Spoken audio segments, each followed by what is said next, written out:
A couple of highlights from matches that went down in the French League One over the weekend. Now let's get down to the nitty-gritty. Like I told you earlier on, I have the chairman of FCT Football Association with me in the studio, and also the NFF Presidential aspirant right there talking about Adams Mukhtar Mohammed. It's a pleasure to have you this morning. Thank you very much, Tolu. I'm very happy and delighted to be on your show today. Okay, let's hit the ground running. There's no time to delay that because a lot of things are there to really address. But let's start from the Federal Capital Territory. I know when you came aboard, you talked about your plans to turn around the fortune of Nigeria, of football in the Federal Capital Territory. So far, would you say you've been able to achieve some of the objectives you set for yourself? Well, going by the promises, I think we've overachieved even. Okay. We made promises. I made 3 promises, but I think the most important thing is we needed to revive the image and the perception of football, the #1 sport in Nigeria, in the FCT. And how do you do that? It's about facilities. We've done it. Go to the Area 3, it's a different place. Go to the Area 10, it's functional. And then we did the new stadium in Buhari as well. It's a mini stadium. It's brand new. We're going to launch it next week. And then we're also working on the Kuje Stadium as a new project as well. Soon, hopefully in the next few months, something will begin. So all in all, in terms of facilities, we've overachieved. And then going by, we wanted to revive football. We've been running the league. The FA Cup has been running, the under-15. The female has been running. We're currently doing a 5-a-side, which we'll do a final this week. So a number of things have happened, and then we brought the likes of Bayern Munich and some international programs, and then we did the coaching clinics. NIS, we trained many coaches, full sponsorship, and it was drawn from all the area councils. We did referees, so we've done a lot. We've done a lot, I can say that for sure. Okay, talking about when you look at some of the things you've been able to achieve within this period of time, because a lot of people will talk about fund, not being able to do everything due to lack of fund. But how do you manage to circumvent that challenge? Like I always say, people talk about funds, but I say there's a direct relationship between getting sponsorship and funding with your performance, with your preparation, with your planning, and with your credibility. So when people see that you're doing the right things and you want to be accountable, then they will give you the right funds. Like how we ran the first league that we did, we didn't collect any kobo, any monies from any sponsor. What we did is we allocated things that we wanted the sponsors to do themselves, and then we work hand in hand. And after that, the next year, they felt comfortable and they were ready to even do more. So that way you increase your credibility and you show people that you're ready to do the right thing, not to collect money from them and then you can't account or show what you did with the monies. So once that credibility is there, once that image is restored, once you have a team that people can trust and communicate with, the money will come. People want to sponsor things they can see on TV or they can hear on radio or they will see in the media. And football is one of those things that attracts a lot of sponsorship. But without success, you don't get sponsorship. Like now, Nigeria not going to the World Cup. How do you get sponsors for the Super Eagles? That's a big one right there. Talking about getting sponsors for the, but we'll surely get into that in the course of the program. In the course of your drawing, you were able to bring Bayern Munich to Nigeria and a couple of other programs right there. What do you think that would have achieved for development of the game in the Federal Capital Territory? Excellent question, Tolu. It's what Nigerians want, Tolu. They don't want talkers or rhetorics. They want doers. They want somebody who can show a track record. Like now, a lot of people keep talking, I will do, I will do. No, people are tired because they've tried so many people and they didn't do. So they want somebody that has a track record to show that what has he done. So, and I have that over the years. I've developed players for the Super Eagles, for the under-17, for the under-20. And the Bayern Munich program came and it was the first of its kind, being one of the biggest and best clubs in the world. And now as a result of that program, Francis Daniel, a boy from Zuba, Abuja, has now signed a professional contract, which is historic. Bayern Munich have never signed a player directly from Africa. This is the first time. And we made record. So now he has a 3-year professional contract. They're loaning him to an Austrian top division club. And he'll go, and if he gets the opportunity, you're going to see him playing for Bayern Munich maybe in the next 1 or 2 years. So that is historic, and that has given hope. And that's what we want to continue doing. I understand sports as a business. And that's what the federal government has been wanting to do. By the Honorable Minister, Honorable Sunday Dare, has done a great job by making sports as a business, to be treated as a business, not as a recreation. And then with the 10-year master plan, it shows that federal government is ready to support whoever has that drive and that credibility to move sports forward. Drive and credibility to move sports forward. And that because you once owned a football club and you still have a football club, but initially you have a club that was participating in the league. When you look at the environment that you had at that point in time, that made you to be tired of having a club, instead of just continue to run the club as academy, not participating in the league. How do you think we can correct that to make it environment conducive for club owners to be ready to participate in it? Because it's one of the major problems, because you hear a lot of people complaining about not having a conducive environment for club to thrive. What are the things you notice that you think, maybe when you have the opportunity, you can be able to correct? Look, Tolu, we must tell ourselves the honest truth. We're all part of the problem. All of us, all the stakeholders in football have led to where we are now. And we ask ourselves, where are we? Where are we on the African ranking? Where are we on the world ranking? Where are we on the league ranking in Africa and even in the world? We have rankings. So we must measure ourselves, how well we're doing. So it's a combination. Everybody has kept quiet and football has dwindled and gotten to where we are. And to be honest with you, Tolu, if we don't get it right this time now, we will not be able to see good football again, because it's like a patient with a cancer. Let me give you an example. You must take him, operate on him, and remove that cancer, and then give him chemotherapy, rehabilitate him, and then before he comes back.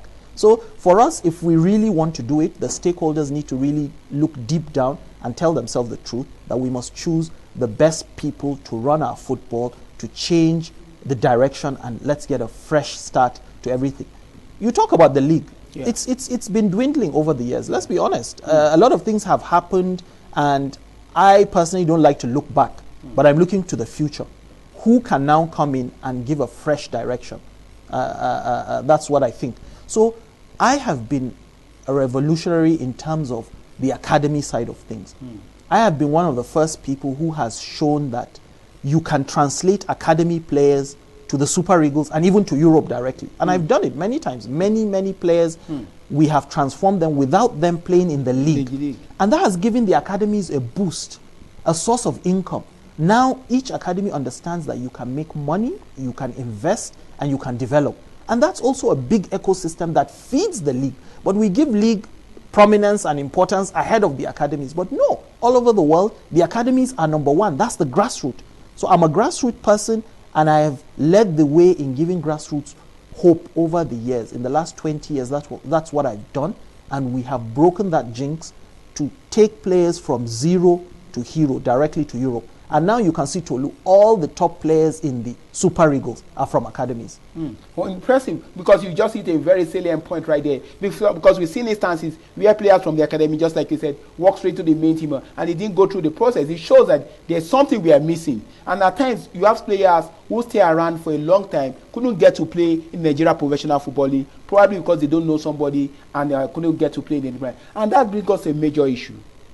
For quite some time, you've not really been involved with the activity of the Nigeria Football Federation Congress. And a lot of people never thought that, if folks are not interested in Nigerian football, because you know you're doing so much at the federal capital level, even before when you're before with your team, contributing so much to the development of the game. But when it comes to the NFF Congress and so many things, people dragging all over the place, you never seem to be involved until recently. Why did it take you so long before getting involved with NFF Congress? Well, the Congress is a thing that happens maybe once in 6 months or a meeting. So also, I have been involved behind the scenes, but since I came to the FCT, I deliberately decided that I want to boost the capacity of my board members and my two vices. Okay. So I've always believed in delegating, Tolu. Even if I don't participate, my vice will always represent the FCT, because look, it's not a personal thing. It's not about me. It's about the FCT. So the FCT have elected us to do a job. So my main job is not to be traveling with the Congress. My main job is the FCT, and I've delivered on that, and everybody can testify. So that makes my job easy. I can come out and say, we as a board have succeeded, and we have promised all the things, and we've delivered. So that's my primary assignment.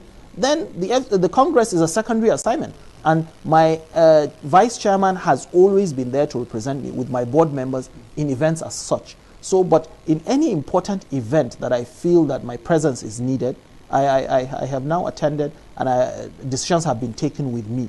But importantly, FCT is my primary assignment, so I've decided to focus on my assignment and to deliver on my assignment. And then if the constituents and stakeholders in Nigeria feel that I have what it takes to vote me into the NFF, then I'll concentrate on my primary assignment, which is the NFF. Yeah, and that brings us to the main issue right now. So many people have always been seeing you as their D candidate to take Nigerian football to the next level, because they've been talking about one major ingredient is passion for the game. Not being tired of watching Nigerian football, not being tired of watching grassroots football, going to watch matches. You've been able to pick talent, just like you said, pick talent from the raw down to the playing for the topmost level. It takes passion to be able to do that. And that has been missing Nigerian football for quite some time. A lot of people have beckoned on you to come out. You didn't make that step. But this time around, you decided to take. What were the factors that led you to taking this bold decision? Good question, Tolu. So I've realized that I'm passionate. I love football. I've been there 20 years or more. Yeah. I've paid my dues. Yeah. And I understand every step of football. I'm not just an administrator. I understand the business side, and I've touched the lives of people. And I am popular around the country for what I've done. Yeah. So, and I realize that all the stakeholders have been pushing, asking, praying that I should come out. But it is something that you need to consult widely. You need to look at the terrain. You need to understand the process and ensure that the process is going to be free and fair. So after a number of consultations and deep soul searching, I decided that my conscience would not let me. With the current state of things, I have to decide to present myself. If not for anything, this is not a personal ambition. Yeah. But I think it's a sacrifice for us to come and salvage Nigerian football. And to ensure, because I feel like I'm the future of football. I understand how global football, I'm internationally linked, and I can bring a different dimension to things. So I've put myself to enrich the race, for it to be a proper race where we're talking about issues, and so that tomorrow, even if it is not my time to do it now, nobody will come out and say the opportunity came, you did not run, it was an opportunity, you had the chance. So I've presented myself to see if truly the stakeholders are ready to change Nigerian football. Whatever decision we take, I will remain in football, I'll continue to give my contributions, and I'll continue to love the game. So like you said, passion is what drives me in this game, and nothing is going to take me out of it. And in any way, I'm going to continue to contribute my quota to Nigerian football. And that brings me to one major question, and it has to do with the permutations. Because after you decide to throw your heart into the ring, a lot of people, a lot of major stakeholders have been talking that Mukhtar has scattered the permutations.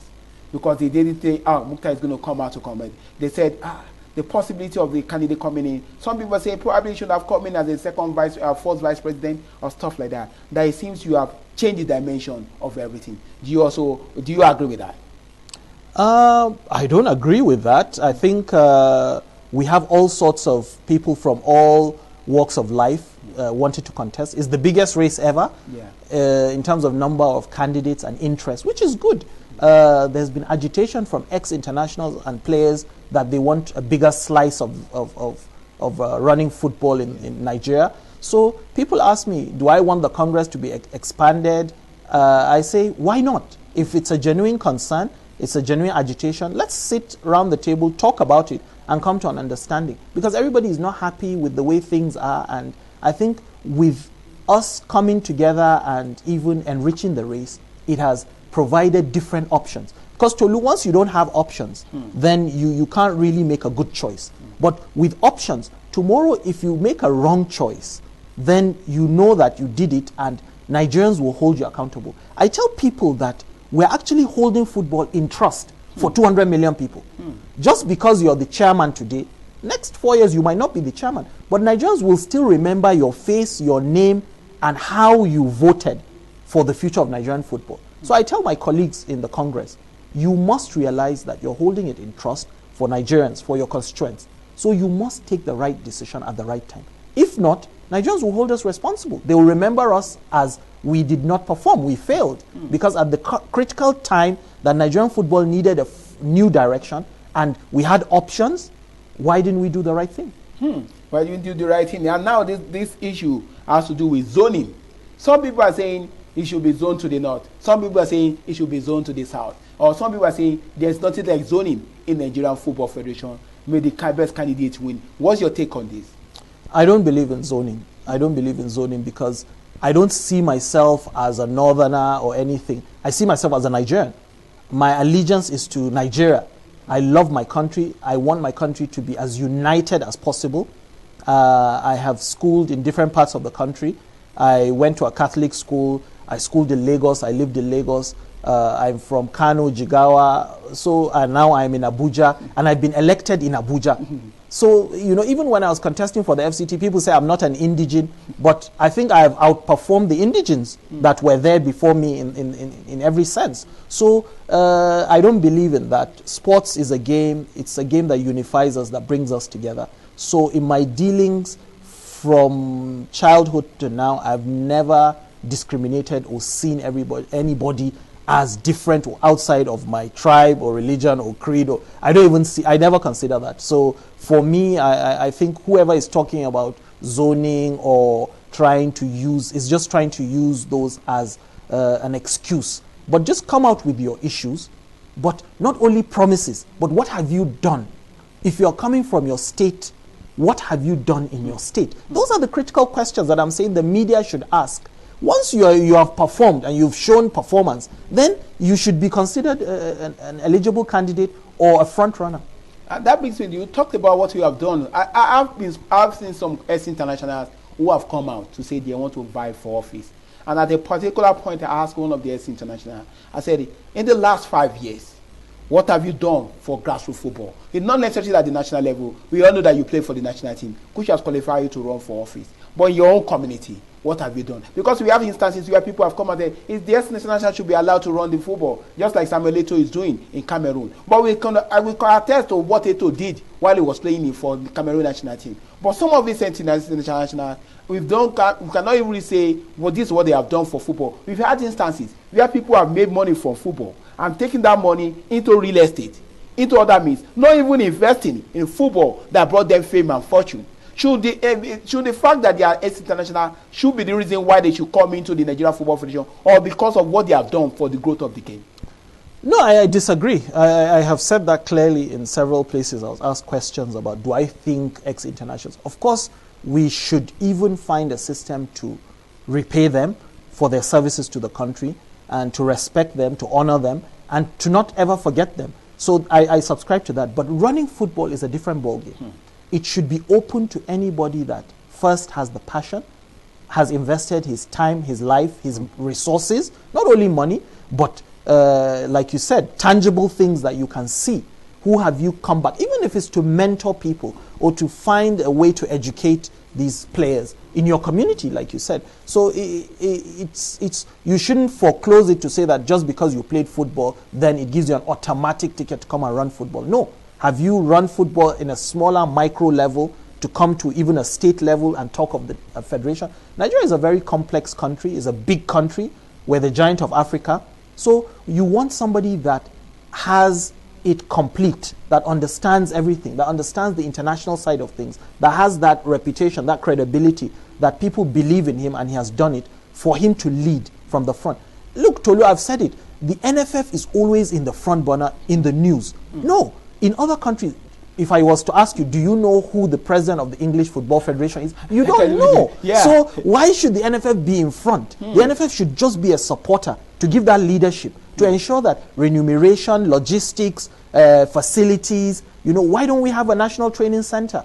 Why don't we have facilities to ensure that the national teams are properly taken care of? That's what the NFF's job is. And then if you look at other countries in the world, it is the coach and the national team, the players that are in the forefront, in the news. And that's how it should be.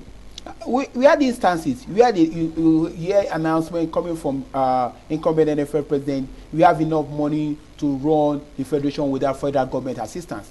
only for them to come back later that we didn't get money from federal government, we can't be able to participate in this, we can't be able to go for this. At this time and age, should that be the major problem of a brand as big as the Super Eagles that's under the purview of Nigeria Football Federation? Good question, Tolu. When you look at things, you'd realize that people don't really understand how world football has changed. It is a huge business. If you look at countries, don't even compare us to countries like France, Germany, England. Take things like Brazil, countries like Brazil, and we can copy. We don't need to invent a new system. We can copy that model and implement it. So I think that, like I said, there's a direct correlation between success of the national team, male and female, with attraction of sponsors. Because, look, Tolu, sponsors want to give money, but they want value back. What are you giving them in value? They come to your office, they look at your office, they look at your staff, they look at how serious you are, and you need to make a presentation to them. Okay, if you give us ₦1 billion, we're going to give you XYZ return. All our billboards in our training centers, in the stadium, where we have 100,000 fans coming for 6 games, we're going to promote you, we're going to do side shows with players for advert. So this is the value that we're going to give back to you as a company. And it will be on TV, it will be on social media, on our Twitter page. As the National Federation or the Super Eagles, we have 50 million followers. So 50 million followers are going to see your advert. That's what companies want. There's no long story to it. So if you can't give them that or ensure that you can present that to them and they trust you, they won't give you their money. Or even if they give you and you don't come and say, okay, we have done this and this is the value that we feel you've gotten, then they don't feel the need to increase that sponsorship value or even continue with you. And once you go to qualifiers, you don't win, or Ghana come home and win us, then people are not encouraged because they don't want their brand to be associated with failure or with lack of success. So it's a combination of so many things, but we can set targets for ourselves that are realistic and we try to achieve them. So I feel that the success of the national team, the way we present ourselves, in fact, Tolu, I think we need a new PR team to relaunder our image first. That this is a fresh new direction, this is a fresh new path that we want to try. I'm not saying the ones in the past have totally failed. I'm not criticizing anybody, but I think that once things are tried or have gone to a certain stage, you can try another style or another model to succeed. So now we have the opportunity to do that, and I think if Nigerians are looking, they're looking at all of us. Even the media, Nigerians are looking at the media. Are you asking the right questions? Are you promoting the right candidates? Do you really want things to change? Because the media is the watchdog. So the media needs to set the tone about real change that we look for in Nigerian football. Okay, I know time. If you know, when it comes to talking to Mukhtar, it's a delight to listen to. We're just going to give you opportunity to also send you 1 or 2 questions. The phone line will be right there on the screen for you to call in and have your contribution right there. Where I still have the chairman of FCT Football Association with me, talking about Agda Mukhtar, and also is vying for the post of Nigeria Football Federation president. He has just been cleared by the NFF Electoral Committee right there. So you have the opportunity of being part of the program and send in your comment and tell us what you think about it. You have the number on the screen right now to be part of the discussion, and let's have your take concerning that right there. And now moving on, you talked about sources. We had instances where a Nigerian national team has not been able to win any major laurel in the last 8 years. Even for the first time in a long while, we failed to qualify for the Nations Cup. Let me just take this call before we go further. Hello, good morning. Your name or where you calling from? You need to lower the volume of your TV set.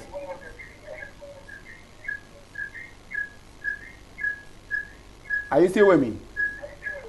Sorry, you just have to call that right there. Please do call back. But when you're calling, you need to lower the volume of your TV set so that we will not be able to, we will not be hearing ourselves while we're trying to receive your call. You still have the number on the screen to be part of this discussion. I have the chairman of FCT Football Association with me, and also the NFF Presidential aspirant right there. Let's take this call.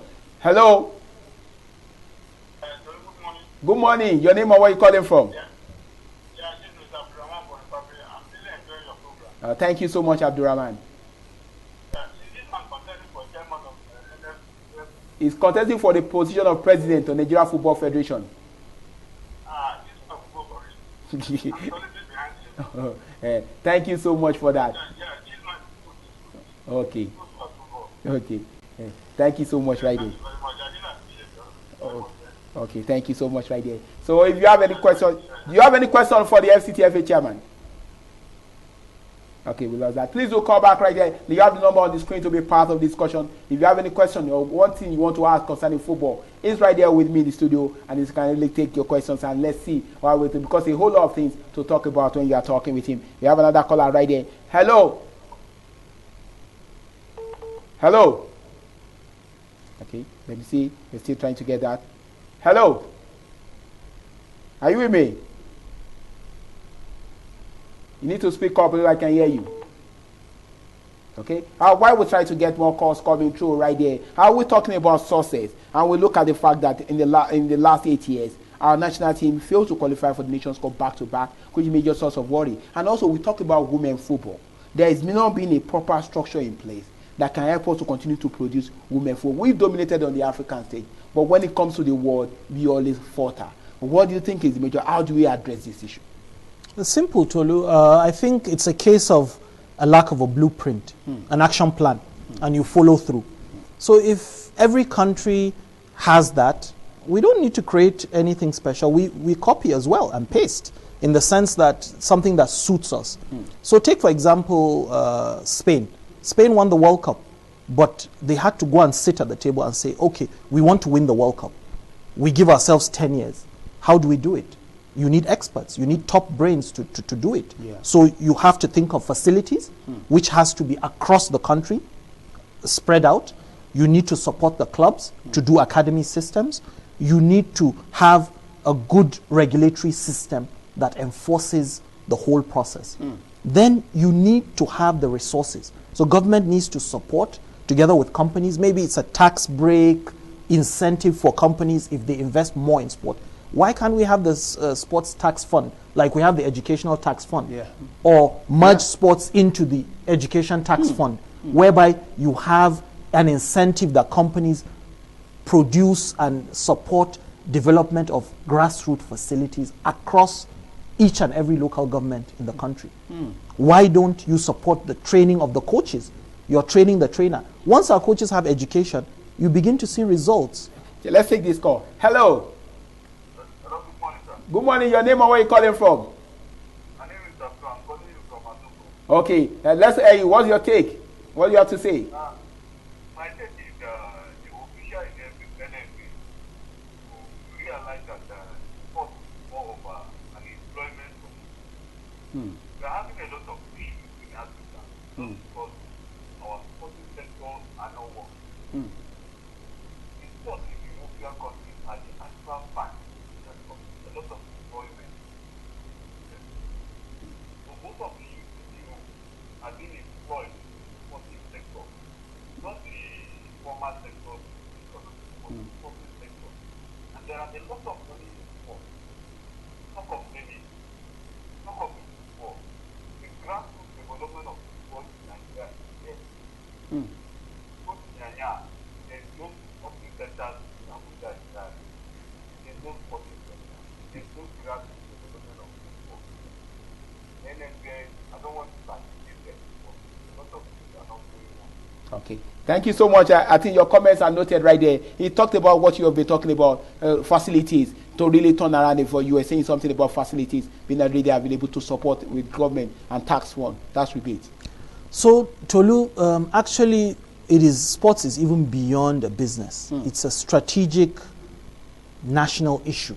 You see every country, America, England, they are so keen to ensure that the sports system works properly. Why? Because when you have young people, they need to be occupied.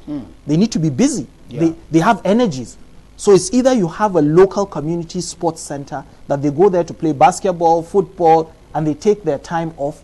Then you see a correlation with decline in insecurity and youth being idle and sitting and doing other things, or going into even drugs. So there's a correlation, apart from it even being a national sport or a business. So we need to really understand that we need to take sports more seriously, and even from the local grassroots, local government, state governments, we need to do more. We need to understand and plug sports as a key and important driver of GDP and employment for the whole country. That's quite impressive. That takes me to a particular issue, talking about playing pattern. Some people have said Nigeria has not been able to sit down to come up with a style of play that this is what Nigeria is noted for. We see Brazil, they play samba. We see the Spanish people, they play tiki-taka. Then the Dutch, we know they play total football. Is it difficult for Nigeria to also have a playing style that every of our national team is noted for? So that's why I'm saying we need to create a master plan, a blueprint that talks about our identity, that really looks at what are our strengths. So we need to look at data. We need to go back. We need to analyze that data and look at our style of play. What do our players like to play? Is it a total football style, a 4-3-3? And then we decide, okay, this is our identity, this is our football culture, and then this is our style. And this is how we wish to present ourselves to the world. And then that needs to be plugged in at every stage, so that when the coaches are teaching the players from the grassroots, they understand the system we want to play. So that even if a coach comes, he understands that we already have a system. But as is, Tolu, the sad part about it, and the worst part about it, is we're not producing the main actors, the players. We're not producing homegrown players enough for it to ensure that our football is sustainable. And we have a big gap. Most of the players in the Super Eagles now are either from academy, ad hoc system that was not deliberate, or they are born outside the country. And how do we have 200 million people, and mostly the demographics are youth in our country, and we say that we're not producing? That is an alarming situation that we need to arrest and ensure that we're producing, we're picking, and we have deliberate programs and technical centers in every part of the country. We have ex-internationals too. If you have 3 training centers in the southeast, and you have all the ex-internationals there that are sitting idle, you plug them into the scouting, you do a database, and wherever they go to school sports and see a young player, they put him in the database, you lock him and you track him, and then you follow and support him, and you meet the parents. Is it achievable? It is achievable to do a database. It's not rocket science. It's not difficult to put them as scouts, not on a salary, but on a retainer, or you're giving them allowances. It's their life, it's their passion. And they have something to do, and they feel recognized. So you can do a cheap model that is not too expensive, and that supports the whole ecosystem in that area. And then you have it in all the zones, all the regions, and you're going to have maybe thousands of players on that database. And then you track them, so that by the time you start under 13, under 15, you already have a database to pull from. They do a zonal thing. They come to Abuja, already you have different zones. They play against each other. You select the best. And then our technical committee needs to function properly. If you're selecting a player, you must do a report and back that report, that argument. Why are you calling this player? You just don't write a name and submit and they announce. No. Why are you calling him? For what reason? What has he played in his club? What are his statistics? And who is he against? What are his competition? So it's a science. We have to do it like how everybody is doing it if we want to get it right. Look at the English female team that just won. European Championship. Now female football is clean football. It's exciting. It's growing. And you're seeing that we're left behind. And we need to really catch up.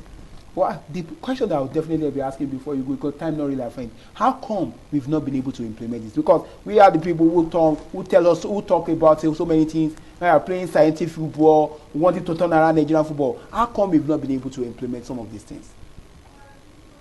I don't have the answer to that, but because I don't want to cast any aspirations or say that the wrong people have found themselves in certain positions. But what I can tell you is that we do know how to get there. And the opportunity has come. So if we do want to get it right, then everybody needs to come on board. It's just not leaving it to chance. If we show a lack of interest, then of course we will continue to lament at the end of the day. But like I said, despite the challenges that you see every day, we have done it in the FCT. We've done it. And it's everybody can testify. I'm not just talking. I'm saying go and verify. There's a whole different feeling in the FCT as to how football has changed in the last 3 years. And I have not been the main boss going there in front. No, I've delegated, and everybody has been part of the system. And what I wanted really, Tolu, when I came on board is for the area councils to feel among, for them to participate, and even for us to take football to their grassroots, so that they don't always need to come to the center, to Area 3 to play every match. No, let them have their leagues also, so they develop better. And that's what we've done. Thank you so much, Abba Mokhtar, for joining us this morning. Time not really our friend. I wish we could continue. Hopefully another time before the election, we get to have you again in the studio and talk and educate millions of Nigerians right there who are also passionate about the game and also want a Nigerian Football Federation that is productive, that is active, and that is really working. Thank you so much. Thank you very much for having me. And that's going to be the size of the package for today. It's been an interesting time for so many people who called. I couldn't pick their call. I know so many people do have a lot of things to say. Hopefully another time you have that opportunity. My name is Ogutimei Tolulokpo Ogutimei. Until I come your way, do have a lovely day.